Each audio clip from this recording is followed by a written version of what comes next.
Баршаңызға қайырлы күн, құрметті оқырмандарым. Бүгін осындай оп-оңай дайындалатын тәп-тәтті меренговый рулет дайындайтын боламыз. Жасалуы оңай, көп ингредиент қажет етпейді. Өте дәмді, жұп-жұмсақ, дастарханның көркін ашады. Ең алдымен менің каналыма тіркеліп, қоңыраушаны басып қойды ұмытпаңыздар.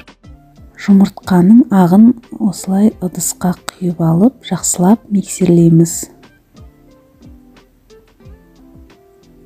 Жақсылап осылай көтеріліп көбіктенген кезде үстіне сахарный пудра саламыз. Үлкен қасықпен салып отырып, біртін араластырамыз.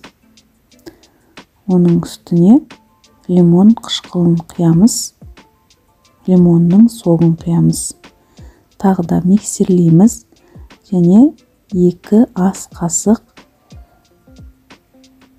кукуруз крахмалын салып, жақсылап тағы да миксерлейміз.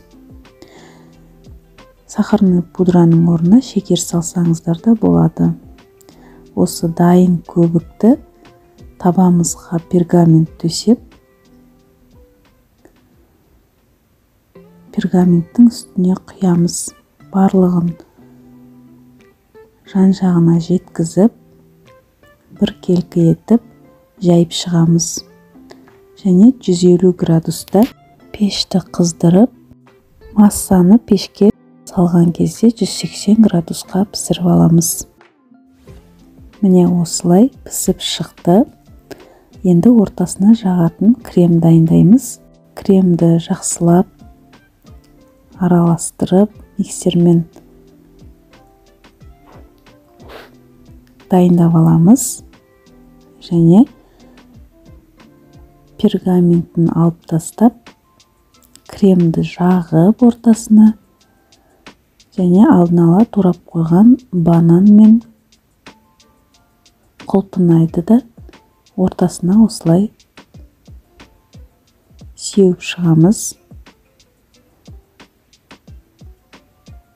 Сеуіп болған соң осылай рулет қылып ораймыз.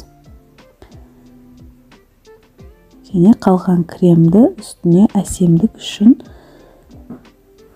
крем сығатын пакетикке кремімізді салып, осылай әсемдейміз. Өздеріңіздің қалауларыңызша қалай әсемдесеңіздер де өз еркілеріңізде. Және осының үстіне құлпынайды 4 бөлікке бөліп, осылай қойып шықтым.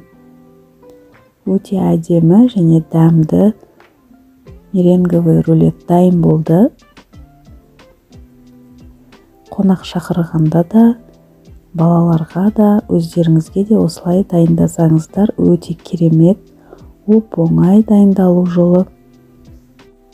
Ауызда салса еріп тұратын рулет.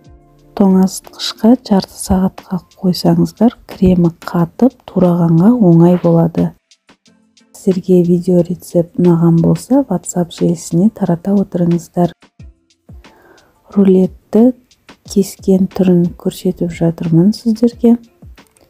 Өте жұмсақ, өте дәмді рулет. Сіздермен бірге болған Гүлнұр Темировна.